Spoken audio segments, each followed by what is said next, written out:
Hey, it's Brian Higgins here again for cult classics versus comedians. You know, it's Saturday morning, and one thing I do love about Saturday mornings is Saturday morning cartoons. So I'm going to talk to you about Extraordinary Tales, which is an anthology, a portmanteau of different animated segments from Edgar Allan Poe. And see the way I have beautifully framed this, just like a panel in a comic book, because that's what creative people do.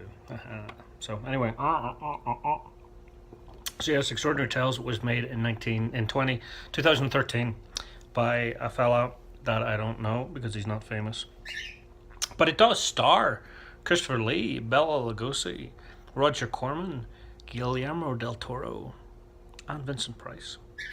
You know, it's pretty cool. They use all these different types of animations, from the style of Sin City to Coraline, like stop motion, and a really clever form of comic book, you know, and like a moving panel. So it's really clever, but it is really cool. And so a lot of those guys, obviously, they're dead, but they do use their voices, you know, because everyone loved Edgar Allan Poe, especially Vincent Price. There's many renditions of The Raven that he talks about, and that brings me to The Raven, because The Raven is, you know, the envelope of the piece. You know, The Raven is Edgar Allan Poe, and he's chatting away to some statue, and then they tell each other stories.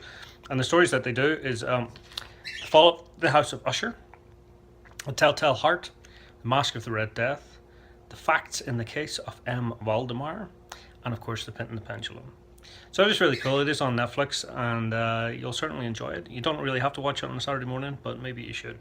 All right, happy days. Cult comedians versus classics, not cult comedians versus cult classics versus comedians. A tongue twister. All right, happy days and happy Halloween.